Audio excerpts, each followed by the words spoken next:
Guys, balik lagi bersama gua, Michael Rengga terakhir dari Isekai. Seperti yang kalian lihat, masih di salah satu pojok dan sudutan Isekai Coffee ya guys. Jadi di konten kali ini, again, belum ada drama yang signifikan Isekai material. Jadi kita lewatin dulu drama. Dan kebetulan juga lagi ada request menarik nih guys ya, dari salah satu subscriber atau followernya Isekai, yaitu dari Om JJAP95 Jeremy_Jap95 melalui Instagram. Dia bilang gini, mau request bahas tips dan trik buat downsizing koleksi yang udah mulai kebanyakan. Problem hobi koleksi tapi sulit banget untuk jual kolpri, sedangkan lemari makin penuh, apalagi buat yang anti buang box. Ini menurut gua topik yang sangat menarik untuk kita bahas. Tapi sebelumnya jangan lupa untuk like, comment, share, subscribe, nyalain loncengnya, dan juga sawer ya di pojok kanan bawah kalau ada yang mau nyawer silahkan, dan thank you sebelumnya ya guys ya.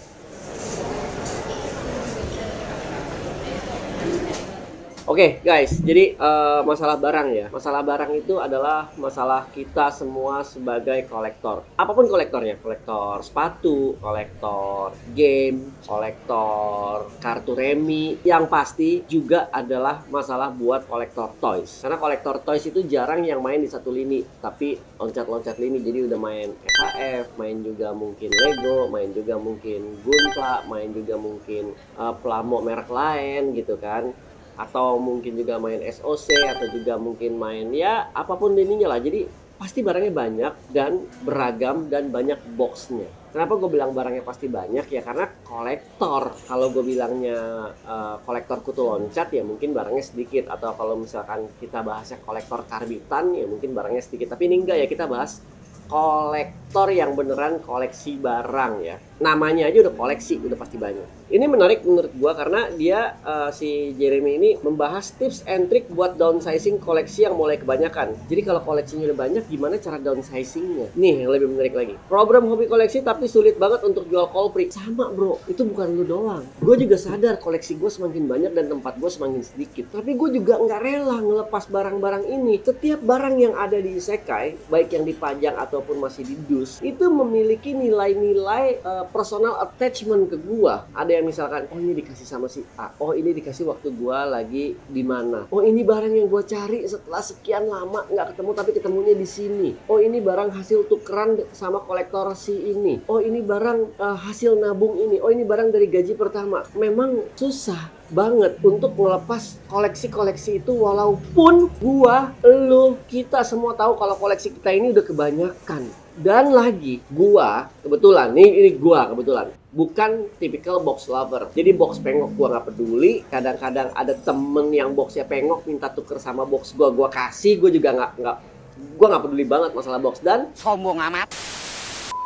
Banyak barang-barang gua yang notabene nggak pricey amat dan masih mudah didapat, itu boxnya pun gua buang. Apalagi box-box yang modelan blister, sobek segala macam, itu gua buang, udah pasti nggak ada. Nah jadi kalau masalah box, buat gua nggak seberapa masalah. Tapi buat gua yang nggak seberapa masalah aja, box masih numpuk tuh di gudang segitu banyak. Di sini juga masih banyak nih box nih. Di setiap laci-laci juga masih banyak box. Itu buat gua loh guys, maksudnya yang nggak seberapa peduli sama box ya. Dan bisa dibilang 30-40% box gua buang. Box aja masih jadi masalah. Apalagi buat temen-temen yang memang box lover, udah pasti tambah masalah. Apalagi yang namanya suka ngumpulin backlog, itu udah pasti masalah banget. Jadi gimana caranya kita mengantisipasi downsizing koleksi? Nah sebelum gua ngasih tips, tricks, dan bahas lebih dalam ke sini, buat teman-teman yang udah pernah mengalami masalah ini dan udah punya solusi, silakan langsung drop your comment below ya. Jadi kita bisa sama-sama langsung saling berbagi. Oh, gua caranya begini, gua caranya begini, caranya begini. Siapa tahu cara gua sebenarnya salah atau nggak tepat, tapi cara kalian itu lebih tepat dan lebih bagus dan bisa diikutin. Kalau dari gua nih guys nih, ini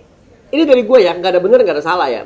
Ini pure 100% dari gua sekarang udah di titik yang jarang banget PO, tapi gua beli ready. Agak mahal dikit nggak apa-apa, karena kalau PO banyak pertimbangan gua. Seller nggak bener lah, kabur lah, terus barangnya mundur lah, terus nanti pas dapet ternyata barangnya tidak sesuai ekspektasi lah, belum ada review signifikannya kah, atau apapun juga. Jadi pertimbangan gua banyak. Oleh karena itu gua selalu beli barang ready. Jadi gua bisa tahu. Nah, tapi itu pun sekarang udah jarang banget guys. Kenapa? Karena gue udah sampai di titik pemikiran yang punya pola pikir seperti ini. Sekeren apapun Mazinger yang keluar besok, 6 bulan lagi pasti keluar yang lebih bagus. 8 bulan lagi pasti keluar yang lebih bagus lagi. 20 tahun lagi pasti keluar terus secara berkala Mazinger lainnya. Gua nggak ngomong Mazinger baru yang belum ada, yang belum dibikin, yang belum di develop ya. Gua ngomong Mazinger yang standar nih, yang dibikin ulang sama si A dengan versinya A, dibikin ulang dengan si B dengan versinya B, dibikin ulang dengan si C dengan versinya C, terus si C rilis ulang lagi dengan artikulasi yang lebih bagus, apa segala macam. Jadi gue bener-bener sekarang mengurangi. Jadi salah satu trik downsizing gue adalah bukan downsizing, tapi gue stop dan stagnan di garis ini. Gue stop dan stagnan di koleksi gue sekarang dengan tidak menambah koleksi atau barang-barang baru. Cara kedua nih menurut gue nih guys.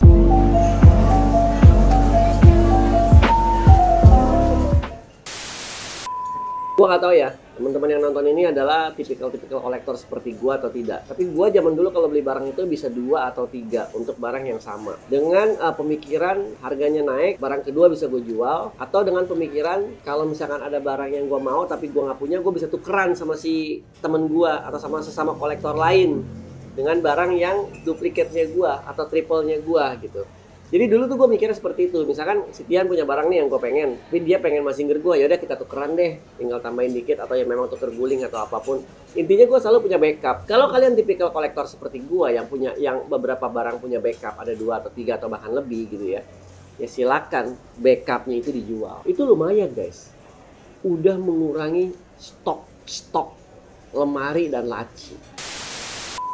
Ketiga nih, ini menurut gua nih, ini penting tapi agak susah karena lu harus bergelut dengan diri lu sendiri guys. Kalau memang ada barang yang lu pasti lu kagak bakalan jual, udah fix di hati lu kagak bakalan jual, ya udah boxnya lu buang.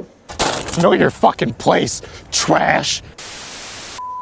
Buat apa juga gitu. Kalau lu memang terpaksa jual dan boxnya udah nggak ada, dan lu ketemu kolektor yang sepaham sama lu dan ngerti, mereka juga nggak peduli masalah box, nggak ada artinya juga gitu. Kecuali memang barang-barang yang memang dinilai bersama boxnya, contohnya kayak Godaikin gitu kan, terus Poppy Nika. Nah itu udah susah deh ya, karena banyak orang-orang yang juga punya boxnya doang tapi isinya nggak ada. Tapi kalau misalkan kayak Farland gitu, ya blisteran atau box yang ada kacanya itu yang bisa dibuka Shrek gitu, apa sih kayak transformer apa sih itu, Seekit itu, atau kayak transformer Legendary Class atau apapun gitu ya. Kalau gue sih udah ya gitu, maksudnya buka bukletnya gue taruh, gue simpen, aksesoris lengkap, happy kalau gua gitu. Kayak Hot Wheels gitu ya, buka gitu, main sama bocah apa segala macam, ya blisternya buang. Jangan salah loh, lu jangan salah. Ada beberapa orang yang main Hot Wheels bukanya pelan-pelan pakai silet gitu ya, ada. Blisternya dikumpulin semua, ada. Dan itu kisah nyata gitu, dan ya memang ada gitu. Ya memang berat sih buat kita ngejual gitu ya. Kecuali memang, ya gua nggak tahu sih, gua belum pernah jual mainan untuk sesuatu yang gimana-gimana banget sih. Walaupun gue sebenarnya sudah menyiasati juga beberapa mainan gue yang ada di dalam sini atau yang ada di Isekai itu. Beberapa yang mahal sudah pasti akan gue jual jika memang sudah saatnya. Contohnya misalkan anak gue mau kuliah atau mau masuk ke jenjang kehidupan pernikahan, gue mungkin ngasih kado. Saat mungkin nanti gue nggak ada duit ya mungkin ya gue lepas mainan-mainan ini atau koleksi-koleksi ini. Nah, kalian nih gue mau ngasih tau ke teman-teman nih, Isekai juga punya Tokopedia ya guys. Ini Tokopedianya gue cantumin di sini. Jadi di Tokopedia kita tuh berisikan macam-macam barang ya guys. Ada dari games, ada yang sudah dipakai, ada juga yang baru, dari toys, ada yang used juga, ada yang new juga. Terus kedepannya juga akan ada barang-barang vintage-vintagean dan akan ada kaos-kaos ini ya, pre-love ya kedepannya. Tapi ya silakan di follow dulu Tokopedia-nya Isekai. Jadi kedepannya kalau misalkan gue mau jual-jual Kopri nih, jadi teman-teman udah tahu. Jadi silakan check out di Tokopedia-nya juga ya guys. Jadi balik lagi, kalau dari gue sih, gue nggak bisa ngejawab ini dengan jawaban yang pasti ya, karena susah, berat di hati memang. Itu sebuah pergelutan yang berat banget untuk melepas Kopri. Tapi ya itu adalah tips and tricks dari gue. Semoga bermanfaat buat teman-teman. Jangan lupa di like, comment, share, subscribe, tag semua yang lainnya, dan nyalain loncengnya.